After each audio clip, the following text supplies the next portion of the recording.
Ang Reserve Officer Training Course o ROTC ay isang mandatory training program na noong araw ay bahagi ito ng curriculum sa kolehiyo. Nag-umpisa ito noong 1912 sa ilalim ng Philippine Constabulary. Ginawa ito upang mapalawak ang kaalaman ng mga Pilipino sa mga gawaing pangkomunidad, pagkakaroon ng disiplina at kaayusan. Bilang paghahanda rin ito sa kung sakaling kailanganin ng ating bansa ang serbisyo kapag dumating ang oras ng emergency. Ngunit bakit nga ba ito tinanggal sa curriculum? At ano ang kinalaman ng kaso ni Mark Wilson Chua dito? At yan ang pag-uusapan natin ngayon mga kabotsok, ang isang krimen na nagpa-abolish ng ROTC. But before we begin, kung bago ka pa lamang dito sa aking channel ay mag-subscribe ka na para updated ka sa mga susunod kong kwento.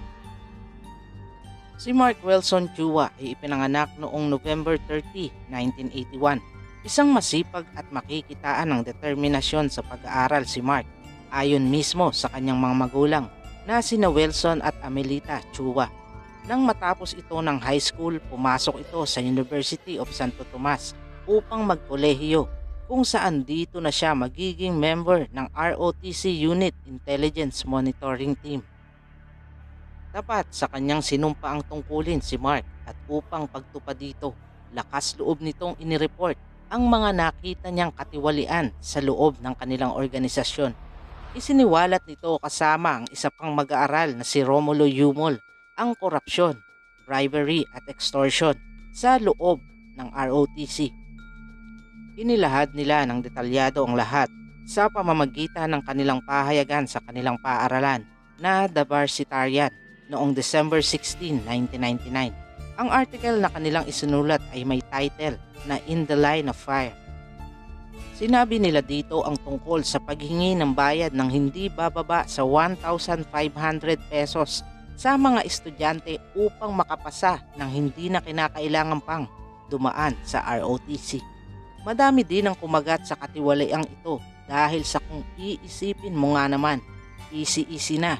Hindi mo na kailangan pang mag-training, tapos may instant grade ka pa na sure na pasado. Kasama sa inilantad nila Mark ang pananampal sa muka ng isang officer sa isang kadete ng kalibre 45 na baril. Lahat ng hindi magagandang gawain sa loob ng kanilang organisasyon ay nakasulat dito. Bukod sa kanilang pagsisiwalat, naghain din ng reklamo sina Mark at Romulo sa Department of National Defense upang malabanan nila ang mga nagaganap sa kanilang organisasyon na sinuportahan din ng iba pang mga kadete.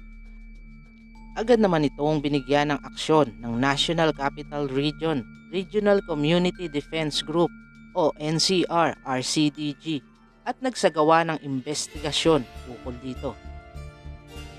At dahil nga sa paglalantad nila ng mga hindi magagandang kaganapan sa organisasyon, natanggal ang Commandant Major na si Demi Tejares kasama ang iba pang officer na sangkot dito. Si Major Demi ay pinalitan kaagad ni Captain Rodolfo Batang. February 21, 2001 nang muling napahayag sa The Varsitarian ang artikulo na may title na Struggle Against the System na patungkol sa mga naganap na katiwalian kasama ang pagpapatalsik kay Tejares bilang commanding officer ng UST ROTC. Matapos itong ma-publish, kaliwaang death threat na ang natatanggap nila Mark at Romulo.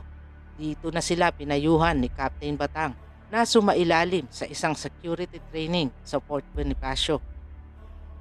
March 15, 2001, ang takdang araw sana ng pagkikita ni Mark at ng agent para sa nasabing training na hindi na natuloy. Samantala, tinawagan ni Mr. Chua ang kanyang anak na si Mark.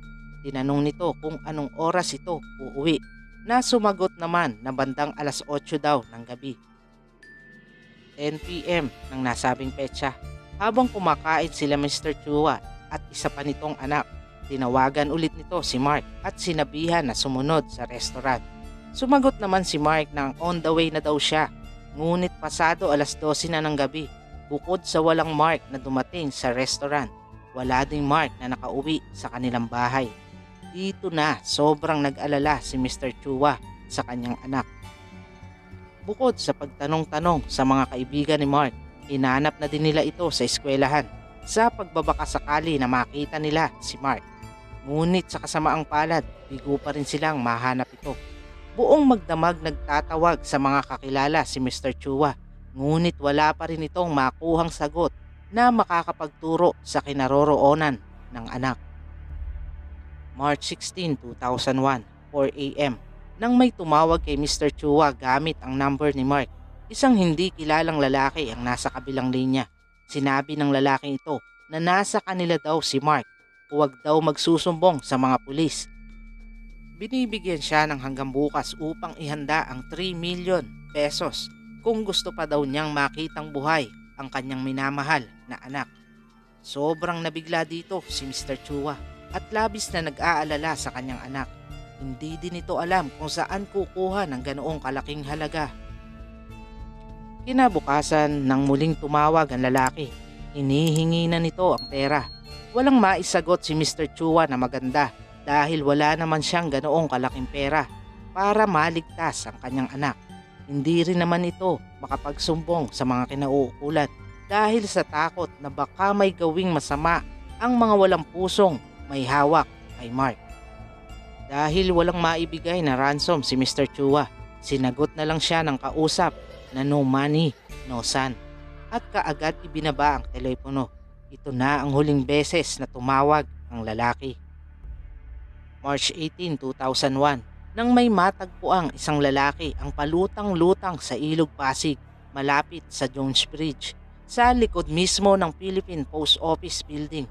Ang walang buhay na lalaking ito ay nakabalot ng red carpet at nag-uumpisa na ding maagnas. Ang ulo nito ay may balot na tela at duct tape. Ang mga kamay at paa ay nakatali ng sintas ng sapatos habang ang binti ay naka-packaging tape din. At dahil nga early stage ng decomposition na ito, inakala ng mga kinauukulan na nasa 40s na ang lalaking ito. Matapos ang 2 beses na pagsusuri sa katawan ng biktima, dito na nakumpirma na ito nga ang nawawalang 19 years old na si Mark Wilson Chua. Ang balitang ito ay sobrang kinapanlumo ng pamilyang Chua. Hindi nila akalain na ganito ang sasapitin ng kanilang minamahal na si Mark, na walang hinangad kundi ang mapaganda ang kanyang kinabukasan. Ayon sa investigasyon, ang kidnap for ransom ay palabas lamang ng mga may kagagawa ng krimen na ito. Ginawa lamang ang pagtawag sa mga Chua at kunyaring hihingi ng kaukulang halaga kapalit ni Mark para malihis ang investigasyon. Nakumbinsido naman ang mga kaibigan at pamilya ni Mark dahil sa mga sunod-sunod na natatanggap na death threat nito matapos ang pagsisiwalat ng mga kabulukan ng kanilang organisasyon sa UST ROTC.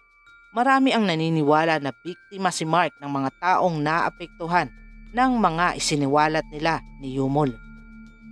Ang kasong ito ay naging maugong kung kaya't nakatawag ito ng pansin sa noon ay Pangulo ng ating bansa na si President Gloria Arroyo. Inutos nito sa Secretary ng Department of Interior and Local Government na tumulong upang agad masolve ang kasong ito. Matapos ito, 2 lalaki ang tumistigo na nakita daw nila ang 4 na lalaki na parang mga sundalo ang nagtapon ng isang nakabalot na malaking bagay sa Pasig River. Samantala dahil sa pangyayaring ito kay Mark, kabi-kabilaan ang protesta upang i-abolish ang mandatory ROTC na pinangunahan ng mga taga-UST. Kung kaya't agad itong trinabaho ng noon ay Secretary ng Department of Education, Culture and Sports na si Secretary Raul Roco. Agad itong nag-request na matanggal sa curriculum ang mandatory ROTC. Ang The Varsitarian naman ay muling nag-publish ng article na patungkol sa katarungan sa pagkawala ni Mark na may pamagat na The Final Salute. Matapos ito, iba't ibang eskwelahan na ang sumama sa protesta upang ma-abolish ng tuluyan ang mandatory ROTC. Umabot pa ito sa puntong sunugin nila ang kanilang mga cadet uniform bilang pagpapakita ng kagustuhan nilang mawala ito sa curriculum.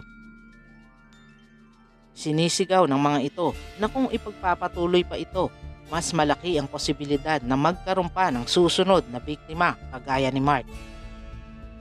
June 13, 2001, binigyan ng parangal si Mark Wilson Chua ng San Lorenzo Ruiz Medal of Courage sa pagpapakita ng katapangan sa pagsisiwalat ng anomalya sa kanilang organisasyon. March 31, 2004, isa sa mga suspect na si Arnulfo Afari Jr. na isang architecture student at officer ng ROTC sa UST ang nasintensyahan ng capital punishment at pinagbayad ng 50,000 pesos sa pamilya ni Mark. Ngunit ng taong 2006, ibinaba ang parusa nito sa habang buhay na pagkakulong na walang parole dahil sa pagkaka-abolish ng death penalty sa ating bansa ng nasabing taon. Isa pang suspect na si Eduardo Tabrilla na isa namang kadet ay nag-plead ng guilty sa kasong homicide na nahatulan ng 6 years to 14 years na pagkakulong sa parehas na taon. Samantala ang dalawa pang suspect na sina Paul Joseph Tan at Michael Von Reynard Manambao ay nagtatago pa rin sa batas hanggang ngayon.